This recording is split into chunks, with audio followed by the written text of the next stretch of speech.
sister. You're gonna sing?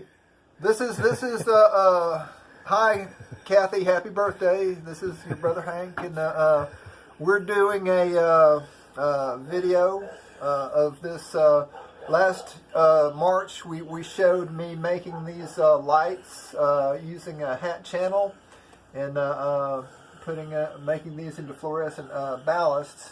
And now here is the finished product. We're using it to grow pepper plants and tomato plants. Today is March the 23rd, and we are going to be planting these out on April the 1st, and or somewhere around there, just as soon as we don't have any more frost in the weather. So here it is, and what I'm going to do here is plug in my water pump that's down here in the stock tank below, where all my water is. It's mixed with fertilizer, and it's got air that's pumped into it, and we're going to show you that later on. But for now, I'm about to plug in my water pump, and I'm about to water my plants, and I'm going to show you how to do it.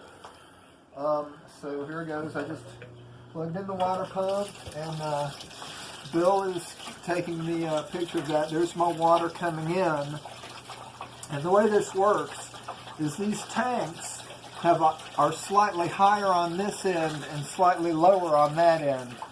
So this will fill up, and right now there's no plants in there, but we're just showing you how to do that. And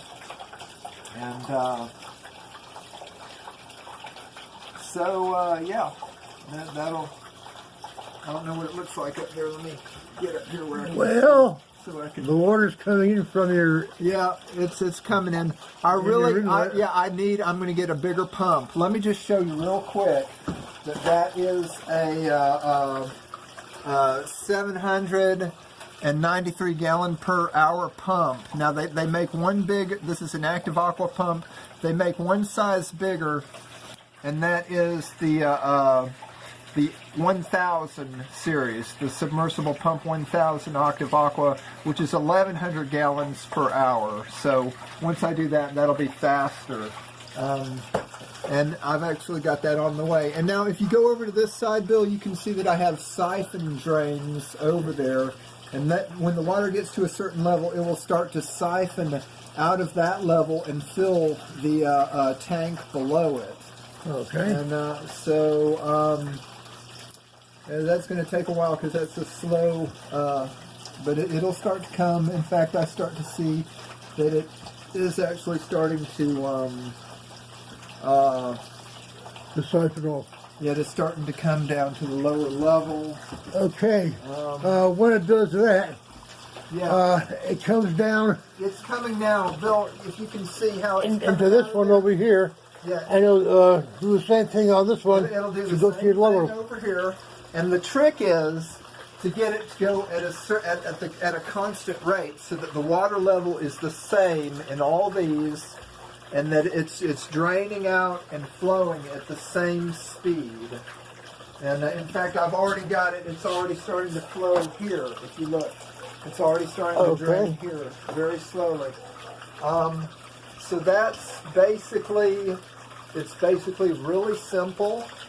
Now, Bill, if you'll come down here, I'll show them how this works, how it drains and flows. You're getting a pretty good level of water up inside here. Let me see what's happening up there. Yeah, it's starting to fill up. Like I say, that's a little slow. When I put in that 1100 gallon per hour pump to replace this 800 gallon per hour pump, it'll fill up better here. But what I would do is I would put my smaller plants in smaller pots up here so that they don't get drowned. And then, well, another reason it's filling up kind of slow is there's no plants in it to take up room. If it had plants in there, it would be filling up quicker. Okay. But see, if you look here, this is already... Well, that's not a reservoir. That's a... oh, I have to show you... come here, I have to show you something about these. Okay, so here's the problem. If you look up here, I followed an engineer's instructions. Bill, can you look? Is that showing up? right there, is that showing up? Do I need to shine some light on it? Can they see that elbow right there? It's in a dark area. Okay, let me get see if I can find my flashlight. I can't find my flashlight now. Well, darn it. Those elbows are only half-inch. Oh, here it is. Those are half-inch elbows, and they only have a 3/8 inch internal diameter. And what it is, this growing medium that I use has big chunks of peat moss in it and vermiculite, and those can actually clog this up, and that's what happens with a lot of them. So what I'm doing is I'm ordering a 3/4 inch elbow, which has a 5/8 inch inside diameter, and I'll show you a little bit more about how to do that in just a minute. But for now, I have to show you something. Now look at this, Phil. This is not draining. See, that one's not draining? Yeah. So what I have to do is suck on it to get it to going. get the siphon. And so now that's going to siphon, and this is going to fill even quicker. Now this is working good. Right. It's not clogged up. This one's working good. It's not clogged up. But if you go over here and look at this one, see, that one is not doing anything at all. Yeah. And even if I suck on it,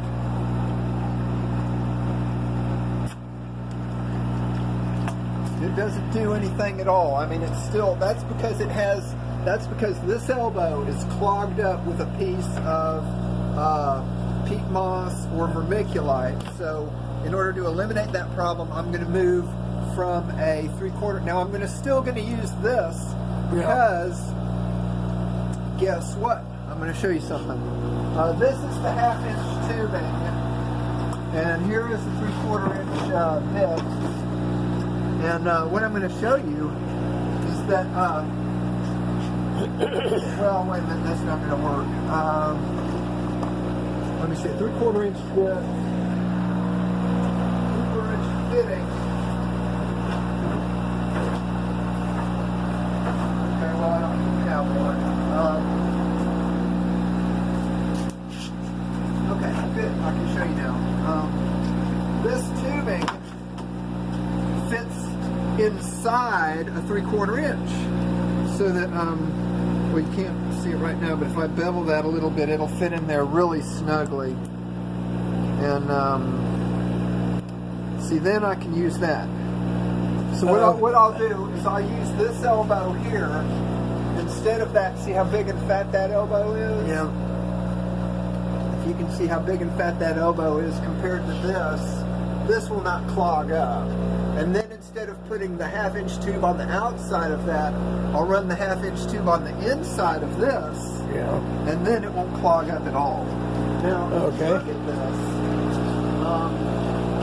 You can see that this is filling up too slow.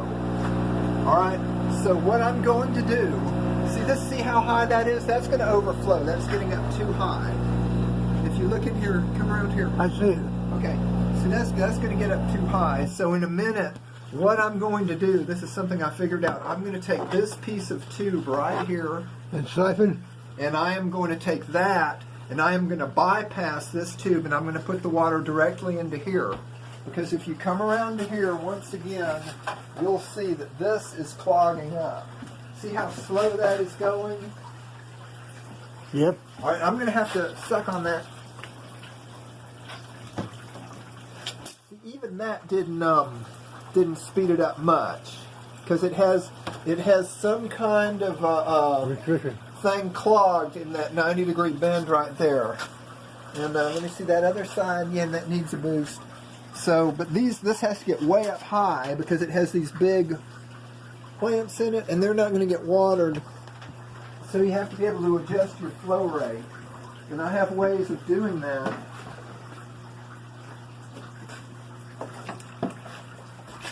Now look how fast that one is going. Now I sucked on it. So now let me show you something under here real quick on this bottom tank. I want to show you this drain. I had to make a special drain. If you look under here, let me get my flashlight. Okay, so here's my flashlight. And now we're going to look at these drains. See how that's barely coming out of there? Those 3 drains? See how it's just barely coming out? Yeah. Well, I had to rig up a special... Oh my goodness. Okay, well that's not doing much either. There it is. Well, sometimes I have to suck on that too. Okay, there it is. I just had to bend it down a little bit. Okay, now that I got that siphon, now you see how much is coming out of there? Right. That's because that's one of those skinny elbows that's only a 1/2 inch outside, and inside it's only 3/8 of an inch. And this is 1/2 inch all the way. And so you just kind of mess with this. Now this is a good drain rate. You know, this is going to drain into here. Otherwise, you can get too much up here and it'll drain and overflow this. So you just have to kind of look at this a few times. For example, right now, like I'm going to show you, this really needs to build up a little. He's come up, but she's getting a little high there. Yeah, in just a minute. Actually, right now for this video, just normally I would let this go up and fill up to like almost the tops of these pots. I'd let it get like another 1/2 an inch higher. But Yeah. since we're doing a video and we don't want to take up people's time, I'm going to show you how I do this. Okay, so, all right, I'm going to take this. This is a spring clamp, and I just take this here. This is getting too full, and we're not filling up fast enough here. So what I'm going to do is I'm going to take this, and it's going to spray all over the place, and I'm going to go like this. Bill, you'd probably get a better shot of it from over here, from this side, what I'm about to do. So I'm going to take this. You'd probably do better to come around this side. I got to start over here right on it. Okay, and then come over. Okay, now, 1, 2, 3. Okay, see, and just like that. Can you see what I'm doing? That's it. You might want to come around here. Got it. Okay, all right. All right, and then to get that to stay, I'll put this spring clamp on it, and then just like that, ta-da! Now the water is not flowing into here. I still have some water flowing into here, Not as fast. but you know, it's balancing it so that I'm getting the rate that I need here. So you can easily, you know, adjust the rate of flow. And if you think this is a lot of trouble to water this many plants, I used to have to like have a tank and then dip each plant in there and then take it out and dip each plant in there and take it out.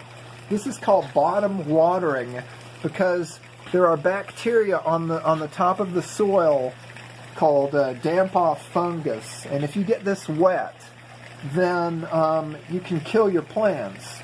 This is not an antiseptic environment here. It's not a sanitary environment. And so I have to control my disease on my plants by using bottom watering. I can't believe that is already... I'll be darned. Well, that is really draining fast. I can't believe that. It's never drained that fast. I wonder if my pump... well, anyway, no matter. I'm getting a bigger pump, so... that'll be all right. Let me just look over here. Yeah.